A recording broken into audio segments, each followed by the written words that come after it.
Fergie is preparing to go nuclear, to drop the bomb that for a long time she has resisted as she grifts for money from whoever is likely to give her a handout. But all of a sudden, as she is completely marginalised, both by the business community, the entertainment community, and the British royal family, she knows the way for the big payday is a Prince Harry-style autobiography. A $20 million advance, like Harry received, is what she wants. And the people who are most terrified about this are Prince Harry and Meghan Markle. Because it is Fergie, of course, who could reveal all about what really went on with this couple and the British royal family and Andrew behind the scenes. So I need you to do something for me right now. It is free, it is easy, it is simple. Just hit that subscribe button on YouTube. That's because over 50% of you watching this video haven't done that yet. And it is the best way to support Outspoken. So, Tash, Fergie, desperate, dateless, needing a massive payday. She needs it. She needs the cash. She thinks it's already too late for her daughters because William is slowly marginalizing them. This book would be a sensation. For a normal person, it would obviously provide ample money for the rest of their times. But the way that this woman spends money, maybe not. But why do you think Harry and Meghan are specifically so worried about what Fergie could blow the whistle on in regards to them? I mean, there's a bit of me that thinks, I still think Fergie might be loyal to the royal family. She very much was to Queen Elizabeth II.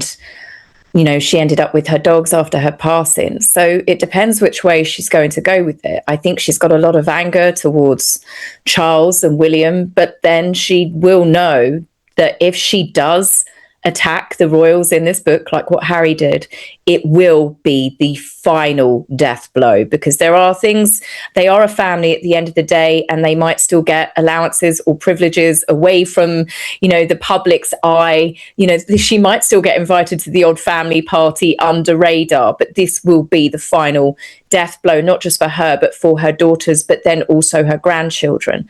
But when it comes to Harry and Meghan, well, they haven't been particularly nice to anybody. They were cruel to the Queen. So any sort of mention of their cruelty and the behaviours that Meghan got up to and how she treated people when she joined the royal family, that could be a very unwelcome blow to them. But I mean, their reputation's down in the toilet as it is. I mean, I'm not sure how far Fergie would go. Perhaps Meghan and Andrew have crossed paths. I mean, it's something that I'm not sure will even come to light. I mean, it's highly suspicious given the circles that Andrew and Meghan have obviously floated in.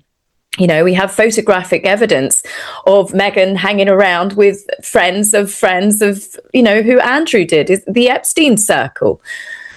But I don't know. I mean, and David Boyes, who was Virginia Giuffre's attorney, wanted Meghan Markle to give evidence in the civil trial, saying that there were things about Andrew that she knew.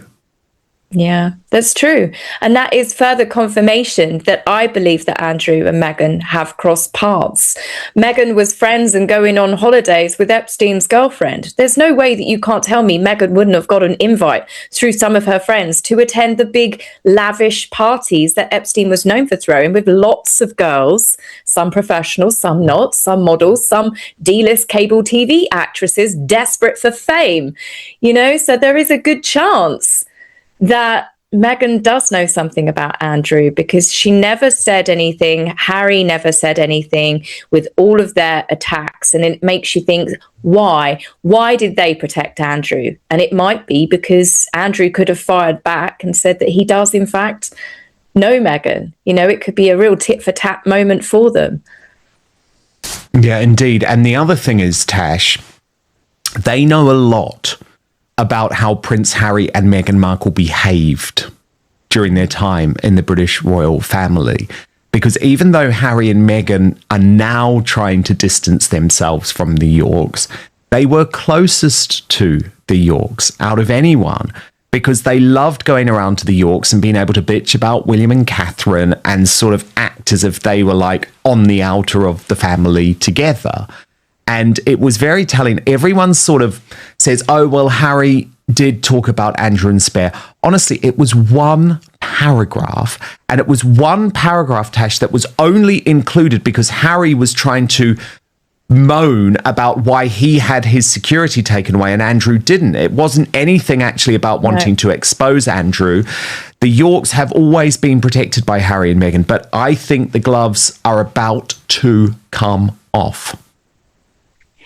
If Fergie wants a sensational book that is going to fly off of the shelves, one thing that will guarantee it is outing Harry and Meghan for anything. We all know that they behaved badly. We all know that they treated staff badly. We all know that Meghan definitely bullied everybody and anybody that she could, whether it be the Queen's chefs, the gardeners, Catherine and William's nanny, the Queen's dresser. I mean, Meghan really was a force when she joined that family of just being terrible to everyone. And Fergie could, in fact, mention that. As I said, Fergie is loyal to Queen Elizabeth II, and I don't think that will change in the book. And Meghan obviously was terrible to her after everything that she gave them. So for that now to come out, because what it will do with Fergie saying that perhaps, mention of Meghan's behaviour, it will again show that Harry and Meghan have lied.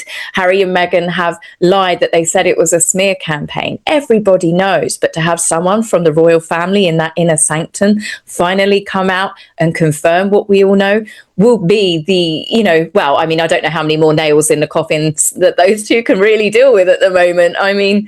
But it would definitely damage them further, I believe. Yeah, indeed. Now, Tom Sykes has been on the hunt for Fergie following some information that she may have been in Ireland. And he's had a really interesting take on this in the Royalist Substack. He thinks actually she's got nothing to lose, and that she is going to write the tell-all that blows the House of Windsor apart all over again. I mean, Tash, it feels inevitable, but the problem is when she does it, she has to spill in order to get that big advance money. It's true. She's got to put something out there. She's got to put something sensational. She's got to put something in there that is going to have worldwide global news, people dissecting it, people talking about it. It's got to be truly sensational. And yeah, I mean, the easiest way to do it is to say things about, the royal family or Harry and Meghan, really. People still lap up anything to do with Harry and Meghan, I think, because there has been such a complete opposite of what the truth is and what people believe is the truth to Harry and Meghan's truth, which we know clearly isn't the truth.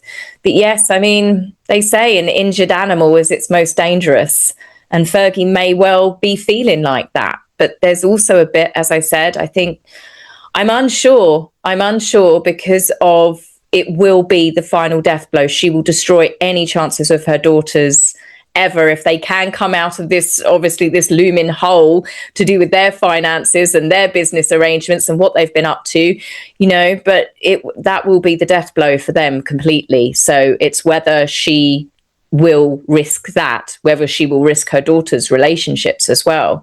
I do believe that there is a chance that if Beatrice and Eugenie can save their bacon, as it were, by distancing themselves from their mother, they will advise her not to do something as bad and as damaging as that.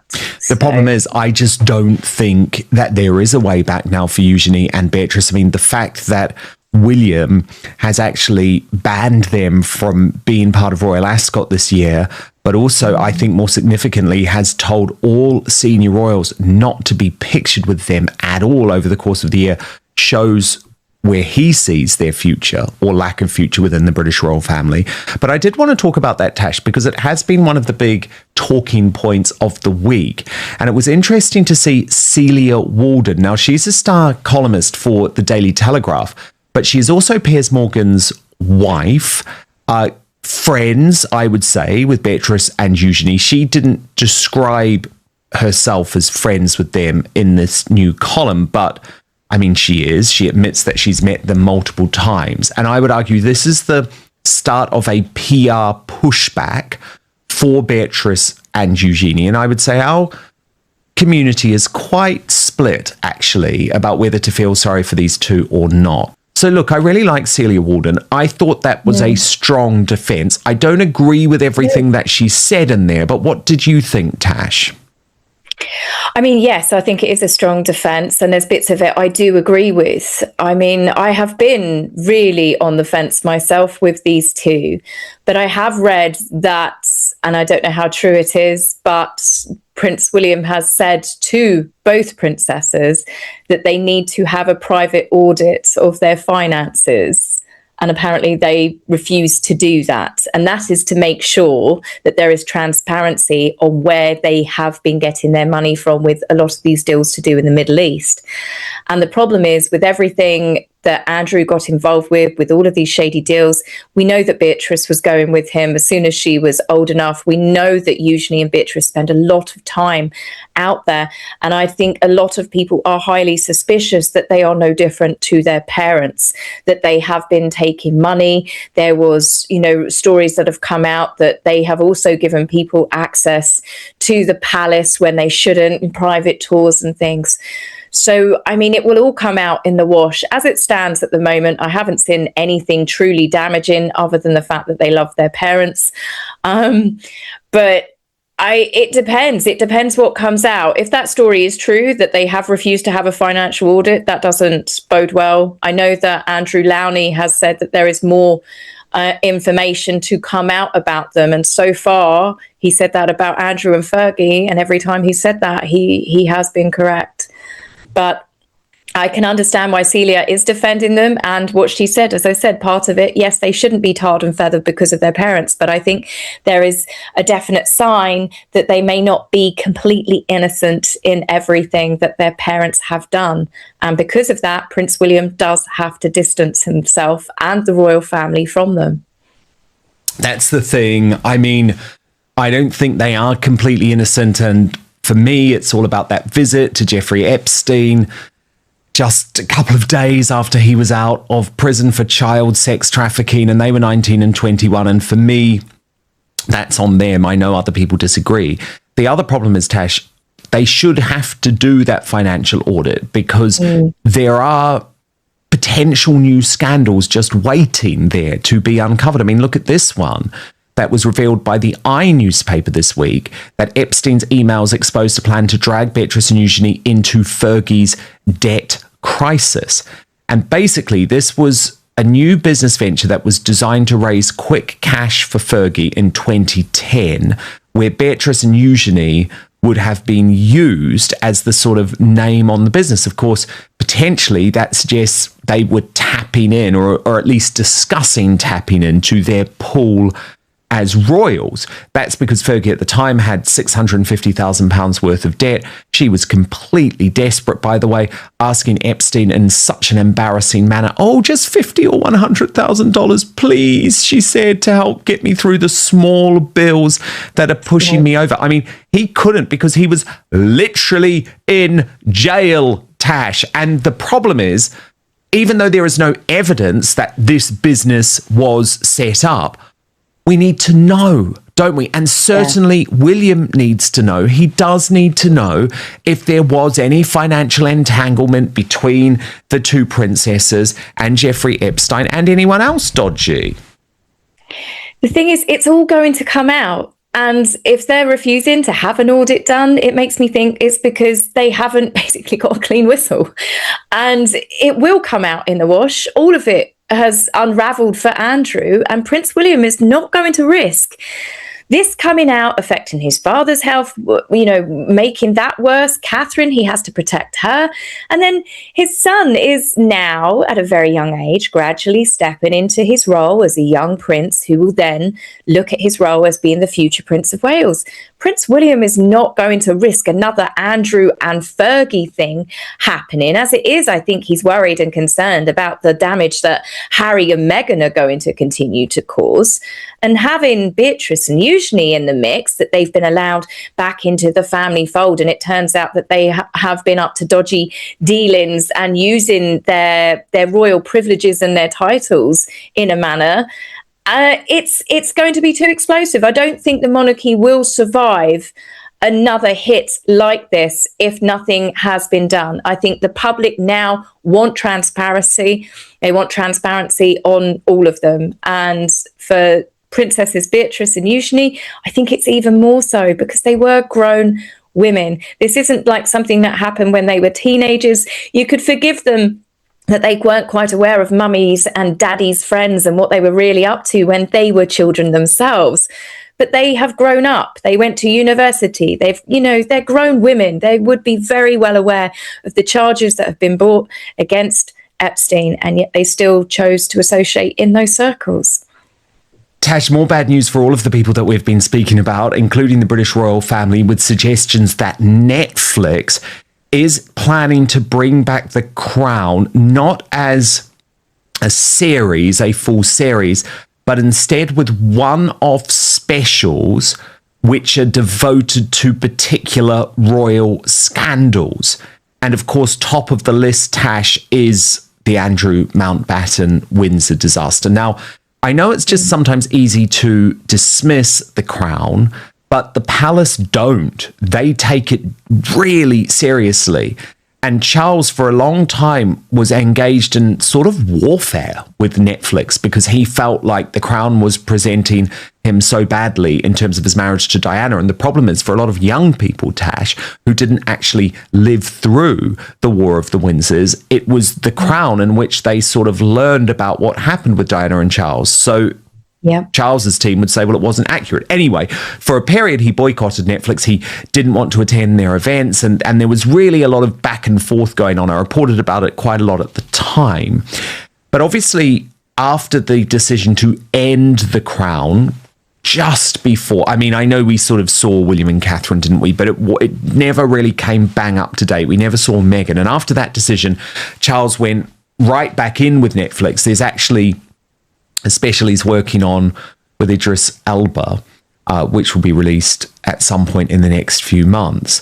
But I would argue this is probably just going to be irresistible for Netflix because it was such a successful series, and obviously people do want to see a dramatization of what's been going down.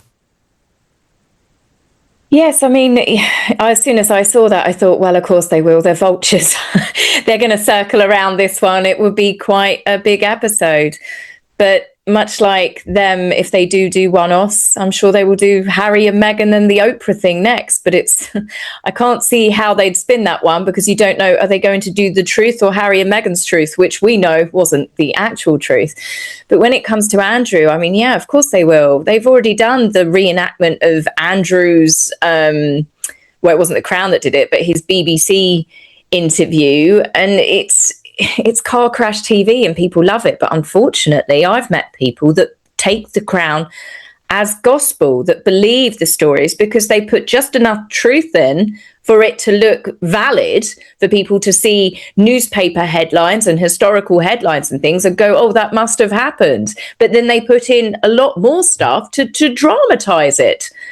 And that could potentially be disastrous again.